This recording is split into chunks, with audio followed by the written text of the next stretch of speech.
Bisa terlihat? Bisa, Pak. Oke. Ya, pada pertemuan kali ini kita akan membahas tentang sistem operasi dan program utility. Ya, kalau kemarin kan kita sudah membahas tentang software secara umum, khususnya seperti apa gitu ya, yang di mana salah satunya adalah salah satu jenis dari software adalah sistem operasi itu sendiri gitu ya. Nah, di sini kita sudah mulai masuk ke secara spesifik yaitu tentang sistem operasi. Oke. Oke, pertama kita bahas dulu tentang definisinya ya. Definisi kembali karena kemarin mungkin sudah sedikit memahami atau pengertian. Nah, ini saya mungkin lebih diperinci lagi secara definisi ya atau pengertiannya secara umum itu adalah sistem operasi itu seperangkat program berisi instruksi yang bekerja mengkoordinasikan kegiatan di antara sumber daya perangkat keras komputer. Jadi kan eh, di antara hardware-hardware yang kita sambungkan ya biar bekerja secara semestinya itu kita harus menginstal atau menambahkan yang namanya sistem operasi. Ya, jadi biar bisa digunakan secara maksimal gitu ya. Kemudian sistem operasi pada komputer sering disebut juga sebagai platform. Ya, platformnya apa gitu. Kadang ada yang menyebut pakai platform. Platform pada komputer dapat berbeda dengan komputer yang lain karena platform dikembangkan sesuai dengan spesifikasi komputer. Tidak semua aplikasi dapat dijalankan pada semua platform ya. Sekarang sudah mulai apa ya, kalau kita pakai OS A mungkin saja aplikasi A ini bisa digunakan. Belum tentu di OS yang B itu aplikasi yang sama bisa dijalankan. Ya, oke, oke, enggak apa-apa. Oke, kalau secara strukturnya, secara umum itu kurang lebih seperti ini ya. Itu kemarin kan kita sudah membahas sedikit tentang software ya. Ini ada user satu, user 2, user 3, dan seterusnya, user ke N, seberapa banyak usernya gitu ya. Nah, di mana user ini interaksinya kan dengan yang namanya software gitu ya. Software itu ada beberapa, ada sistem software dan juga application software kemarin sudah dibahas. Yang di mana itu nanti kedua ini itu berjalan di atas yang namanya operating system ya, menghandle semuanya itu software-software itu yang menghandle adalah operating system. Nah, baru setelah dari operating system nanti diteruskan ke hardware yang di mana itu dia itu berjalan di atas RAM, CPU, dan I/O atau input output system ya. Nah, untuk lebih detailnya, kurang lebih gambarannya seperti ini. Jadi ada sistem call seperti ini, ada user, ada program-program gitu ya. Kalau software apapun gitu ya. Vivo nang ini jauh mirong absen. Nah, ini ada yang masuk ini suaranya ini.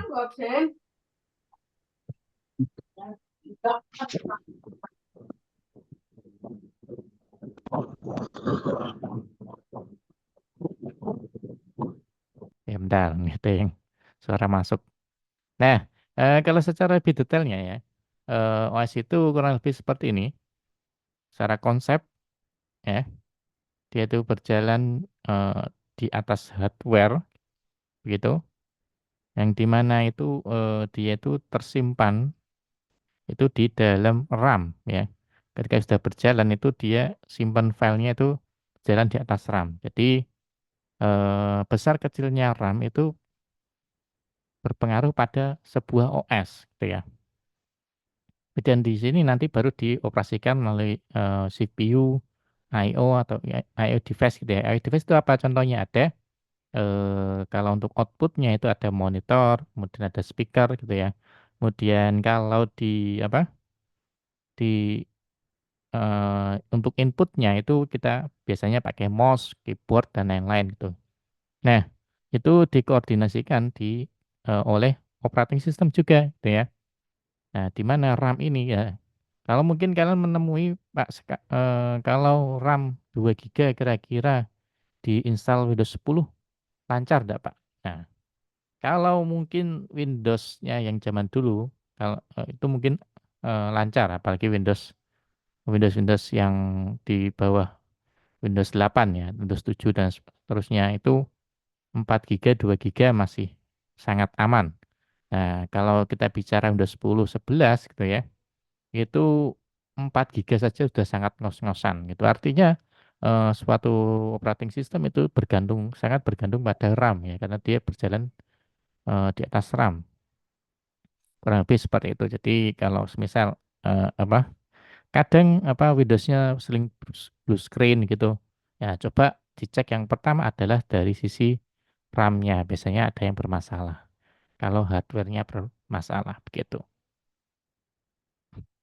Oke, jadi gambarannya mungkin ya. Di kurang lebih seperti ini. Kemudian sedikit belajar sejarah ya, atau mungkin jenis-jenisnya lah sedikit itu ya. Sebelum kita mengenal yang namanya Windows, itu ada yang namanya DOS atau Disk Operating System, yaitu merupakan salah satu operating system yang biasa dipakai pada komputer IBM PC ataupun kompatibelnya. DOS mempunyai sejumlah versi yang diawali dengan DOS versi 1 dirilis pada 1981 ya. Mungkin ya di antara mahasiswa sini saya rasa belum ada yang lahir. Saya sendiri juga belum lahir 1981. Ya, terus meningkat menjadi versi 7.0 pada tahun 1996. Ya, seiring dengan perubahan versi, kemampuan DOS juga semakin meningkat dan berkembang ke arah general purpose system, konsep jaringan komputer, serta konsep user friendly. Ini kalau bisa dibilang DOS itu nenek moyangnya OS gitu ya. Dan DOS versi 3.1 itu yang dirilis tahun 84 ya, mulai menyediakan layanan jaringan. Ini termasuk yang cukup revolusioner pada zamannya. Kemudian pada DOS versi 5 itu dirilis tahun 1991. Pendukung pemakaian Sound Buster Card ya. Dan pada masa itu merupakan awal penggunaan sound card stereo pada sebuah PC. Nah, kurang lebih seperti itu. Itu adalah DOS. Mungkin dulu DOS itu basisnya itu masih pakai ini ya, pakai teks. Mungkin kalau kalau ingin lihat gambarannya biar lebih jelas gitu ya, kalian bisa coba searching di YouTube. Nanti kalau misal waktunya masih sempat, saya coba nanti tunjukkan sedikit tentang DOS. Nah, kemudian bahas selanjutnya adalah Windows. Windows itu yang OS juta umat ya, yang banyak sekali dipakai oleh komputer-komputer di seluruh dunia. Nah, Windows itu adalah sistem operating system produk dari yang namanya Microsoft perusahaannya ya, yang banyak dipakai pada saat ini.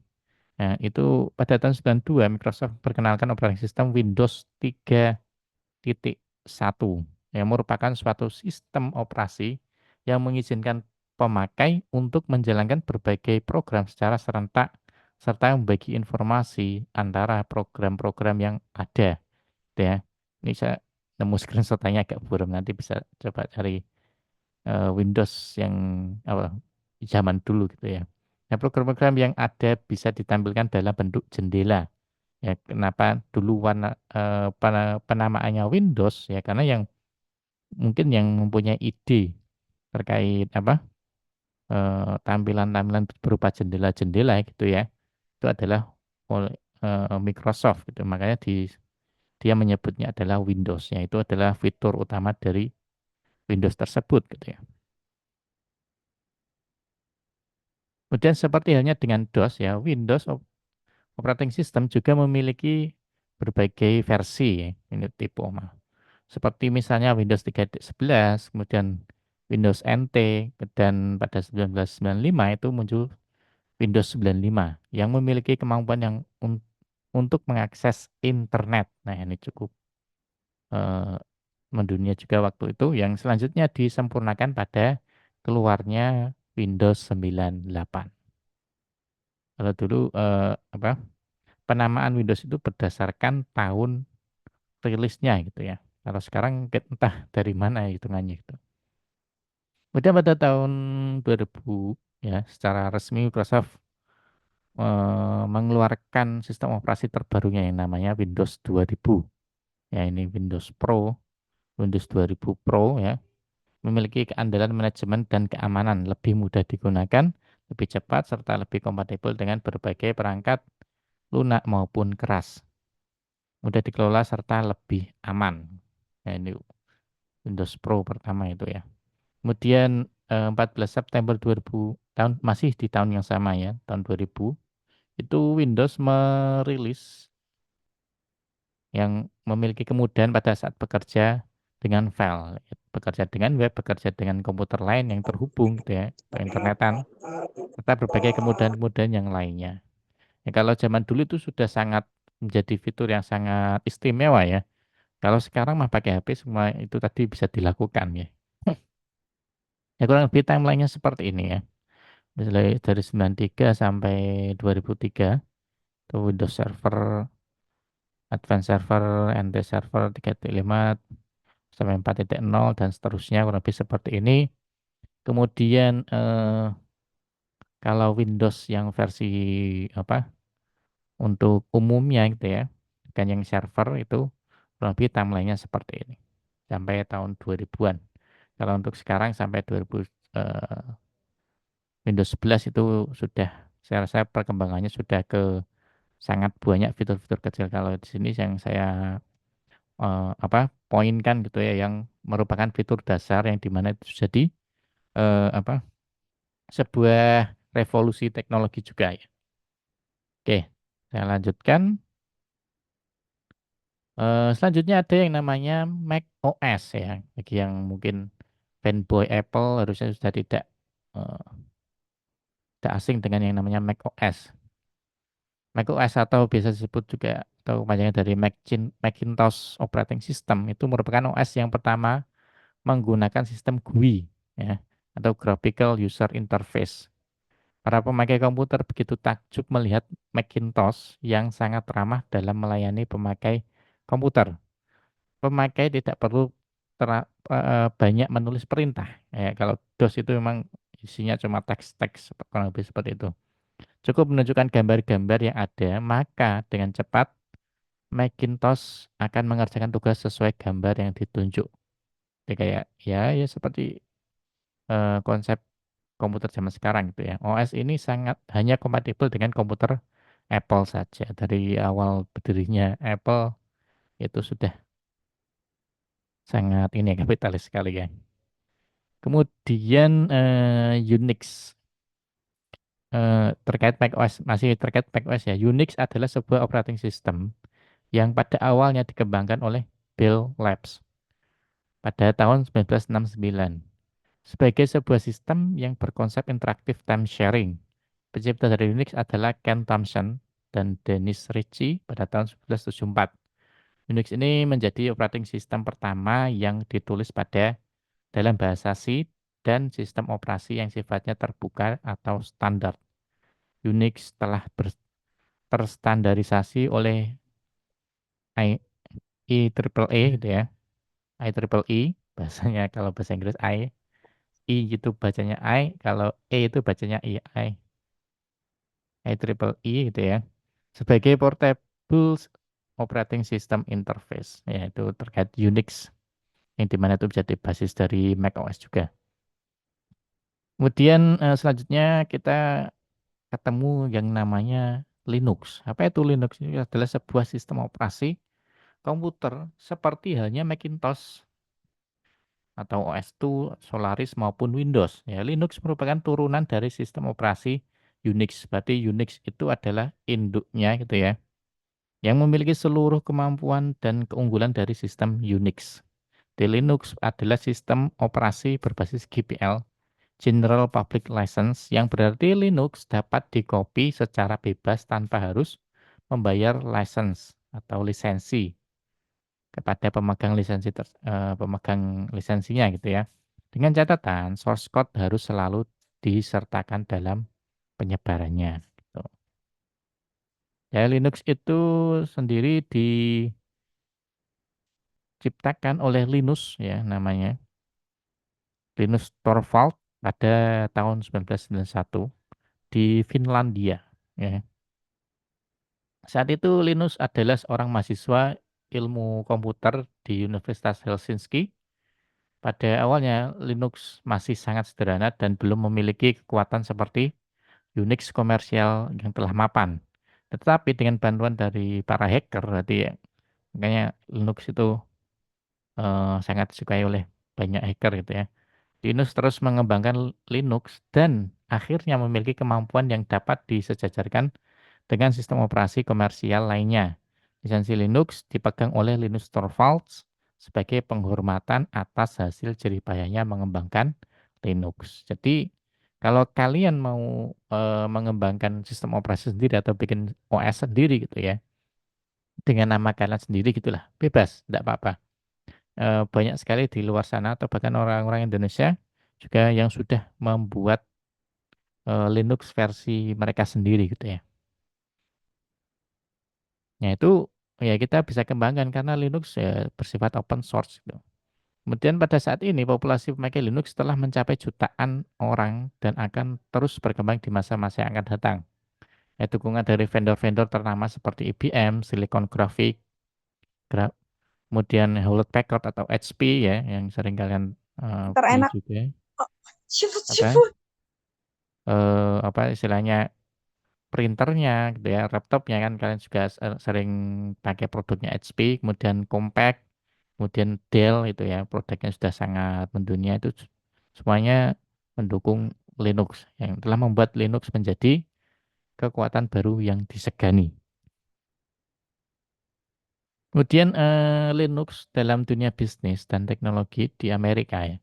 Linux telah dipakai di NASA, Boeing, UPS, Lockheed Martin, US Postal, US Railway, baik sebagai server dalam jaringan maupun workstation front-end. Linux dapat berjalan pada platform-platform terkemuka seperti Intel x86, kemudian SunSpark, MIPS, Motorola, PowerPC, dan DEC Alpha. Ya, jauh sekali apabila dibandingkan dengan Windows NT ya, atau Windows Server yang hanya bisa dijalankan di platform Intel x86 dan DEC Alpha. Itu artinya beberapa platform itu Linux sudah sangat bisa diandalkan gitu ya. Apalagi kalau kalian yang mungkin seorang developer, biasanya kalau kalian membeli sebuah ini, apa, sebuah layanan server gitu ya, biasanya kebanyakan ya platformnya pakainya OS yang dipakai yang akan kita upload project kita di sana itu adalah basisnya pakai Linux, jarang yang atau bahkan hampir eh, sangat sedikit yang pakai berbasis Windows, rata-rata berbasis Linux gitu ya. Kalau untuk orang ada yang nyari server berbasis Windows ya untuk keperluan tertentu, semisal aplikasi yang mau dipakai itu cuma kompatibel dengan Windows. Nah, itu baru mungkin orang mau sewa server eh, dengan OS Windows. Selain itu saya rasa rata-rata eh, pakainya basisnya adalah Linux untuk dijadikan sebagai server. Kemudian ada yang namanya FreeBSD. Apa itu FreeBSD, Pak? Itu sebuah sistem operasi BSD Unix ya, yang masih turunan dari Unix juga yang lebih maju untuk komputer jenis PC. OS ini dikembangkan oleh sekumpulan programmer individu ya. Kemudian FreeBSD menawarkan sistem rangkaian yang lebih maju dan kemampuan tinggi. OS tersebut sesuai untuk dijadikan sistem server internet atau intranet ya. Dapat mengendalikan sistem rangkaian yang sangat sibuk dan mengatur penggunaan memori dengan baik untuk melayani status ratus-ratus atau bahkan beribu-ribu pengguna secara serentak. Itu ada yang namanya FreeBSD.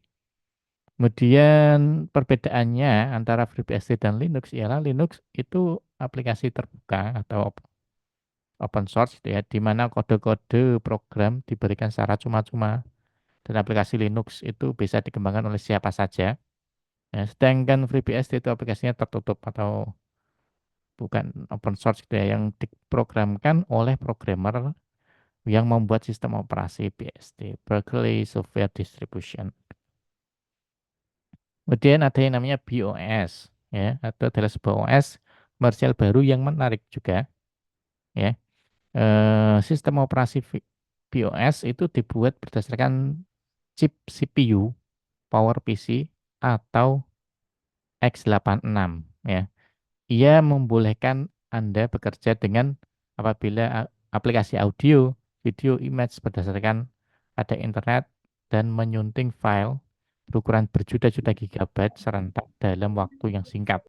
BeOS adalah satu-satunya OS yang menggunakan kesemua kelebihan satu atau lebih pemrosesan dengan otomatis.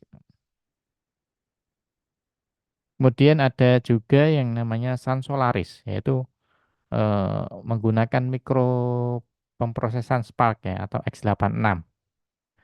Kemudian Sun Solaris itu adalah sebuah sistem operasi Unix ya, masih turunannya Unix lagi, yang dibuat oleh Sun Microsystem untuk kegunaan stasiun kerja dan server Ultra Spark dan juga IX86. Sistem operasi ini adalah sistem operasi 64 bit bagi platform UltraSpark dan 32 bit bagi platform x86. Ia berkemampuan mengendalikan sistem komputer mainframe, server web, server enterprise, dan berbagai jenis server lainnya. Itu Sun Solaris ya. Cukup tenar dipakai untuk apa sebagai server. Oke, kurang lebih seperti itu sejarah dan juga apa contoh-contoh OS ya. Kemudian selanjutnya ada yang namanya fungsi operating system ya. Harus memahami tadi sebenarnya sudah dimention ya, ada istilah-istilah atau fungsi-fungsi yang dibandingkan di tadi di pembahasan sebelumnya. Nah, sebenarnya operating system itu mempunyai fungsi-fungsi pokok. Yang pertama adalah eh, memulai dan mematikan komputer ya. Kalau OS sudah tidak bisa memulai sebuah komputer ya gimana bisa dipakai komputernya kan gitu.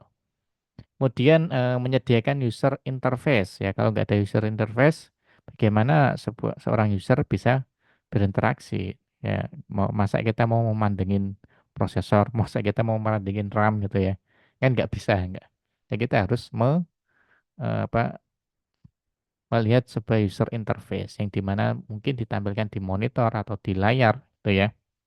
Ya di mana layar itu menampilkan dari sebuah operating system. Kemudian selanjutnya adalah dia juga fungsinya adalah memanage sebuah program gitu ya atau manajemen program.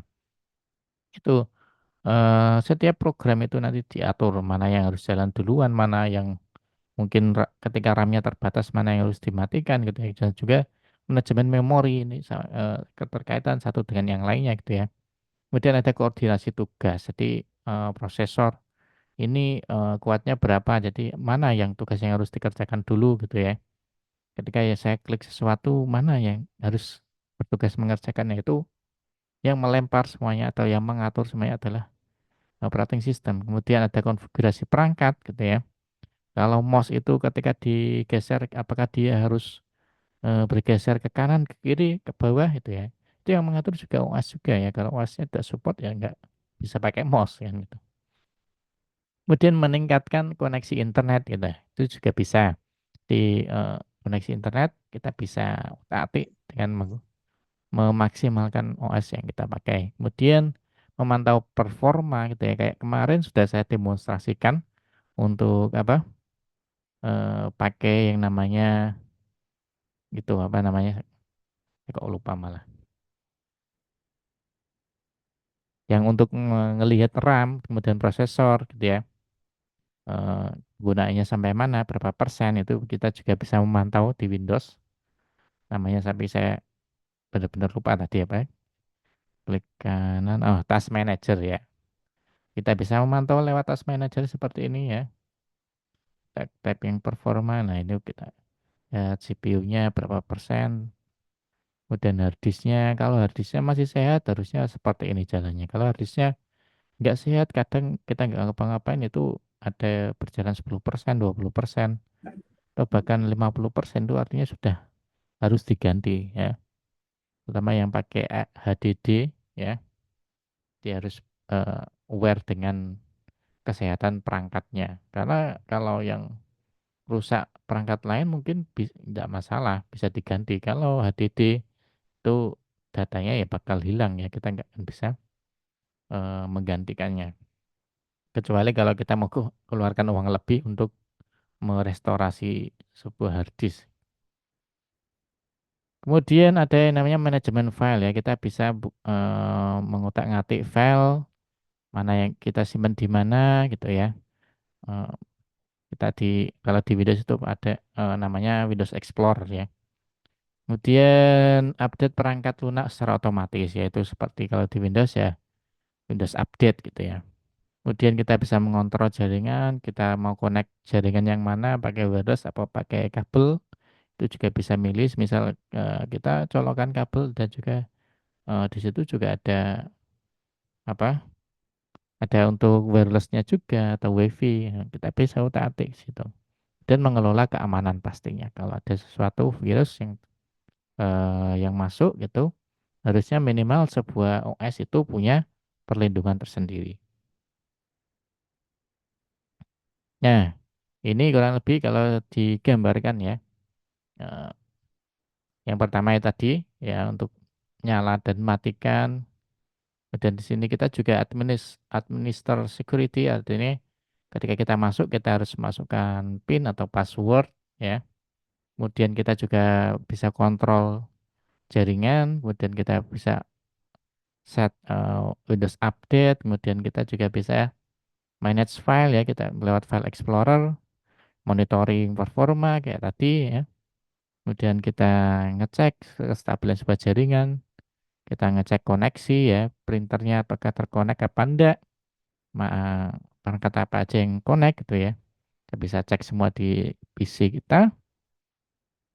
Kemudian memori kita juga bisa manage ya. Kalau kita atur patch file dan lain sebagainya itu nanti ada pembahasan tersendiri terkait memori karena memori ini jadi cukup krusial juga di sebuah OS. Kalau manajemen memorinya itu kurang bagus ya nanti OS-nya ya dibilang jelek gitu ya.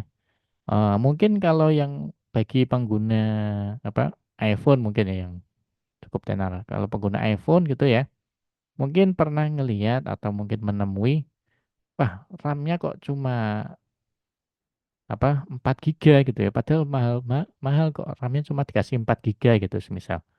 Nah, kalau dibandingkan dengan eh, apa OS dari Android gitu ya, semisal yang harga HP yang jauh lebih murah ya. Meskipun RAM-nya lebih besar, ya belum tentu yang RAM-nya lebih besar itu lebih cepat gitu ya. Karena ya itu tadi OS juga sangat berpengaruh pada pemanfaatan sebuah memori. Dan banyak sekali nanti contoh-contohnya itu nanti akan ada pembahasan sendiri terkait manajemen RAM dan lain sebagainya. Itu kurang lebih. Kemudian tipe sistem operasi ya. Ya pada awal pembelian komputer atau perangkat seluler baru, ya biasanya sistem operasi telah terinstal ya. Biasanya kalau sekarang, kecuali kalau kalian minimal itu masih DOS gitu ya, sudah ada kalau yang belum ada Windows-nya gitu ya, yang kosongan itu biasanya sudah ada DOS-nya. Tapi ya kita nggak, saya rasa kok jarang yang bisa pakai yang namanya DOS. Yang ketika OS versi baru rilis, pengguna dapat meningkatkan komputernya untuk memasukkan fitur baru ya. Contoh misal kita beli HP ya, pasti sudah terinstall dong, masa ya kita harus install sendiri ya. Ya kalau PC atau mungkin laptop itu masih memungkinkan karena untuk install ulang saya rasa caranya sudah kalian temui gitu ya. Nanti mungkin di akhir pertemuan mungkin saya coba demokan juga cara install sebuah OS ya, yang memungkinkan nanti melalui virtual. Kemudian adanya peningkatan pada OS versi baru biasanya akan berdampak pada aplikasi yang digunakan. Kalau kita update ya harusnya ada peningkatan, entah itu fiturnya nambah atau mungkin lebih optimal, ya, atau mungkin antivirusnya dipercanggih lagi gitu ya. Itu juga sangat memungkinkan. Kemudian ada aplikasi yang kompatibel atau cocok dengan OS versi baru atau sebaliknya. Jadi kalau kita update versi misal Android 10, dari Android 10 kita update ke Android 11. Nah, ternyata aplikasi yang kita pakai itu ya, itu ternyata tidak support dengan Android 11. Nah, artinya yang ya kita jadi nggak bisa pakai aplikasi yang sebelumnya yang kita inginkan gitu ya, karena kita sudah update ke yang lebih baru. Nah, itu berarti developernya yang salah, dia nggak mau ngikuti teknologi yang ada, karena ya kita nggak bisa dong dibiarkan stuck pada satu versi yang lama, yang dimana itu nanti lama kelamaan sistem keamanannya nanti akan lebih kemungkinan lebih mudah untuk dibuka gitu. Nah, itu kalau mungkin kalian tahu kasus-kasus hacking gitu ya, itu rata-rata kayak di rumah sakit atau di fasilitas-fasilitas publik gitu ya. Itu rata-rata karena memang OS-nya itu versi-versi yang lama biasanya. Biasanya, tapi nggak semuanya sih, tapi rata-rata kelemahannya itu di versi yang sama. Versi yang lama gitu ya. Terutama untuk kalau yang komputer gitu ya, pakai Windows itu misal pakainya Windows 7 gitu ya.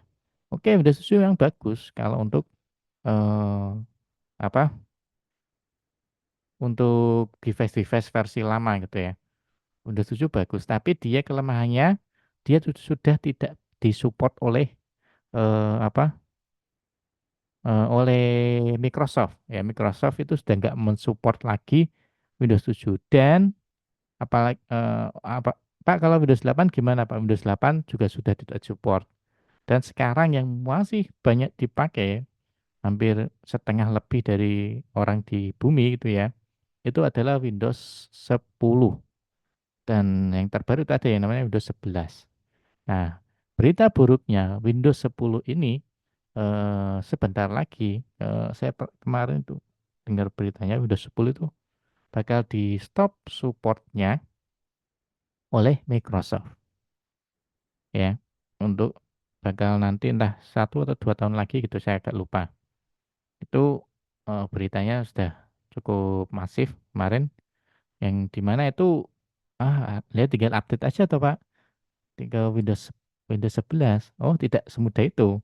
Masalahnya lagi adalah Windows 11 itu butuh kompatibilitas dari sebuah prosesor, yang di mana itu dia, mensyaratkan, hal-hal tertentu. Nah, contohnya yang paling gampangnya adalah, Windows 10 itu maunya Windows 10, Windows 11 itu maunya dia berjalan, eee, di atas dari, de Windows apa namanya, malah lupa. Windows 11 itu dia mau berjalan di atas ini, harus versi atau mungkin generasinya generasi 8. Saya rasa kalau generasi 7 itu sudah tidak bisa disupport Windows atau Windows, prosesornya, maaf, prosesor misal prosesor Intel itu, yang paling gampang patoknya itu Intel ya, karena Intel yang juga mayoritas dipakai gitu dibandingkan dengan AMD prosesor.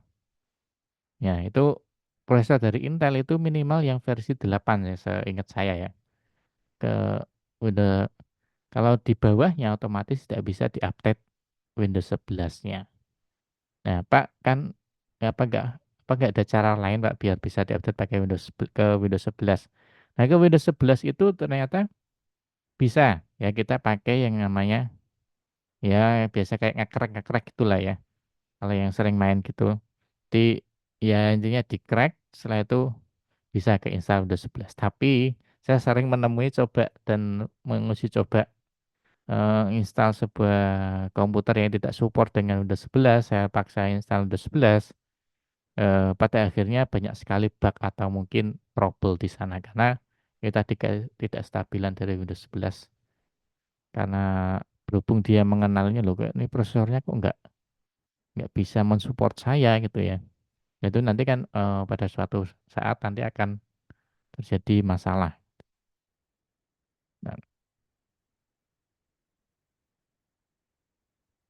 kurang lebih seperti itu. Nah, jadi itu berita buruknya. Jadi kalau yang mungkin, masih punya PC atau komputer gitu ya yang pakai prosesor versi 8 ke bawah, ya silahkan siap-siap aja. Ya kalau misal ada opsi untuk mengupdate ya silahkan diupdate versi terbarunya karena ya itu tadi resikonya sangat besar ketika kita pakai OS yang tidak disupport lagi oleh yang buat. Ya karena Windows yang kadang orang malas Pak nggak update terus Windowsnya karena memang ya untuk OS yang universal itu harus banyak update. Menurut saya itu memang kebutuhannya seperti itu. Kok kalau dibandingkan dengan Mac OS kok jarang sekali update ya Pak? Ya karena dia udah spesifik produknya dia doang gitu ya. Jadi jangan dibandingkan yang untuk umum dengan yang memang untuk keluarganya sendiri gitu ya. Ya otomatis kalau orang mau koki gitu kan lebih mudah. Oh ya si A, si B, si C itu sukanya makanannya ini gitu. Nah kalau sedangkan eh, koki yang untuk orang banyak itu kan kemauannya banyak gitu ya. Jadi ada yang pesan A, ada yang pesan B, bentar lagi ada orang baru pesan C gitu ya. Hardware-nya beda-beda gitu ya. Mau routernya Acer dan lain sebagainya gitu. Itu apa kebutuhannya beda-beda. Setiap produk yang pakai Windows itu kan banyak sekali, jadi sangat berbeda-beda. Jadi ini pembahasan lah kepanjangannya ini terkait kompatibilitas itu tadi. Jadi harus sangat diperhatikan juga. Baik itu tadi Windows, kalau mungkin Android itu pun juga sama kayak gitu. Jadi kalau kita pakai device lama yang di mana itu ya nanti suatu saat akan istilahnya apa ya mudah untuk dibobol lah oleh pihak-pihak yang tidak bertanggung jawab. Takutnya seperti itu karena sekarang pencurian data sudah sangat marak di mana-mana. Nah, kemudian secara umum itu tipe sistem operasi itu ada tiga. Ada standalone, ya, dan ada sistem operasi untuk server, kemudian ada sistem operasi embedded gitu ya. Nah, standalone itu contohnya apa? Ada Windows, ada Mac OS, ada Unix, kemudian ada Linux. Ya, Windows seperti tadi itu ya. Jadi kita install secara langsung di komputer kita. Mac OS pun juga sama, sudah terinstall oleh apa? Oleh diinstal oleh Apple-nya secara langsung ketika kita beli device-nya. Unix pun juga meskipun kita install sendiri ya, tapi itu kan dia berdiri sendiri, langsung diinstal di hardware-nya gitu. Dan Linux pun juga sama. Itu namanya standalone. Jadi dia ya untuk pribadi aja itu udah diinstal gitu. Standalone. Dan ini untuk umum orang awam. Biasanya pakainya ya keempat ini gitu ya. Kemudian kalau selanjutnya itu ada yang namanya sistem untuk apa OS untuk server ya. Sistem operasi server dikembangkan khusus untuk mendukung jaringan komputer. Sistem operasi server ditempatkan pada posisi server, sedangkan klien bergantung pada server untuk sumber dayanya. Kemudian komputer klien biasanya menggunakan standalone dan bekerja sama dengan komputer server. Ya, atau yang diinstal pasti OS-nya OS server gitu ya. Jenis OS server itu ada Windows Server, ada Unix, Linux, Solaris, dan NetWare. Nah itu, jadi ada yang namanya server. Server itu bagusnya ya diinstal itu tadi ada Windows Server, Unix, Linux, Solaris, dan NetWare gitu ya. Kalau apa Windows 10 bisa dipakai untuk server enggak Pak? Ya bisa-bisa saja selama kita bisa install atau atur manage networknya ya bisa-bisa aja. Kalau saya sendiri sudah pernah coba dan memang bisa jalan, bisa diakses dimanapun begitu ya. Tapi keamanannya itu sangat-sangat berisiko. Ya, karena Windows Server itu punya apa? Fitur sendirilah untuk dijadikan sebagai server. Karena kalau komputer dijadikan server otomatis ibaratnya gerbang itu gerbangnya terbuka gitu ya. Nah, gerbang yang terbuka tersebut ya ya karena pintunya kebuka ya mosok ora ana satpame kan gitu. Nah, satpame itu ya harus satpam yang ketat gitu ya dan jumlahnya mencukupi. Ya, dan memang tugasnya memang profesional di sana. Jadi jangan dibandingkan dengan satpam untuk rumah pribadi dibandingkan dengan satpam untuk istilahnya tempat umum gitu ya. Karena Windows Server, namanya server kan diakses oleh orang banyak. Ya itu kan tempat umum dalam tanda kutip ya. Nah itu kan otomatis jumlahnya harus lebih banyak. Kemudian dia juga harus lebih profesional gitu ya dalam untuk mengawasi tempat umum dalam tanda kutip ya. Nah kalau satpam satpam rumah kan gampang, ada orang lewat, siapa ada keperluan apa gitu ya. Ya wes tugasnya ya itu tadi, kalau enggak ya sambil ngamati pagar paling ada yang maling, lompat pagar dan lain sebagainya ya, sesederhana itu. Nah kalau untuk yang satpam di tempat umum, semisal satpam mall gitu ya, kan banyak tugasnya, nggak cuma untuk ngawasi orang yang lompat pagar itu tadi, ya, nggak cuma nanyain orang lewat ya, seperti itu, seperti apa ya, otomatis ya tugasnya beda lah. Jadi apakah bisa? Ya bisa, cuma resikonya itu tadi. Kalau untuk aplikasi apa OS standalone dijadikan server. Kemudian ada yang namanya embedded ya. Embedded OS diterapkan pada mobile device dan smartphone. Embedded OS yang populer ada yang namanya Windows Mobile, itu sudah saya rasa sudah nggak diminati ya sekarang, udah nggak dikembangkan lagi sepertinya setahu saya, karena nggak ada produk-produk selanjutnya yang pakai Windows Mobile. Dan ada Palm OS, iPhone OS ya, atau singkatannya iOS gitu, untuk Apple, untuk apa? Untuk iPhone tentu saja. Kemudian ada BlackBerry yang sekarang juga udah cukup sedikit ya memakai atau memanfaatkan suara apa ini. Kemudian ada Google Android ya, atau Android ya. Kalau ini saya rasa kalau ini adalah Windows versi mobilnya gitu ya. Kalau Google itu berarti yang punya Google. Ya, kalau tadi Windows itu yang punya Microsoft. Jadi Android pun juga sama ya. Otomatis semakin banyak yang menggunakan, berarti dia apa, celahnya juga semakin banyak terbuka. Dan juga embedded Linux dan juga ada Symbian OS. Saya rasa sekarang udah nggak zaman Symbian OS sih. Kalau Symbian OS tahu saya zaman saya masih sekolah dulu. Symbian pakai HP, pakai OS Symbian ya. Ya kalau sekarang paling yang tersisa itu ya itu dua, Google Android dan juga iPhone OS gitu ya. Antara dua itu OS-nya. Paling yang sekarang baru-baru itu ada punyanya Samsung, ada Tizen OS namanya. Itu kembangan dari Samsung sendiri, tapi perkembangannya nggak terlalu pesat ya. Karena mayoritas dari OS dari Samsung, HP Samsung sendiri masih pakai Android ya. Malah justru terakhir itu yang pakai Tizen itu yang HP-HP apa low end justru. Sekarang nggak tahu apakah masih coba dikembangkan apa enggak. Saya rasa seperti itu. Kemudian itu tadi terkait OS. Selanjutnya yang pembahasan terakhir yaitu utility program atau aplikasi utility itu ya. Apa itu utility program? Utility program adalah tipe dari sistem software yang memungkinkan pengguna untuk melakukan tugas pemeliharaan, biasanya terkait manajemen komputer, perangkatnya, dan atau programnya. Beberapa fungsi yang disediakan oleh utility program seperti pengaturan file, pencarian file, penghapusan program gitu ya, dan juga antivirus. Ya ini kalau untuk pengaturan file saya rasa sudah tahu semua ya pengaturan. Kemudian pencarian file ya tinggal dicari aja di Google apa di Windows Explorer-nya gitu ya. Tinggal di search saja di sini. Kemudian kalau penghapusan program lah ini kadang hal sepele tapi ada yang nggak tahu gitu ya. Kalau saya biasanya amannya kalau pakai Windows ya, ini yang pertama itu untuk hapus program itu ini kan nggak bisa unpin, uninstall. Nah ini bisa seperti ini.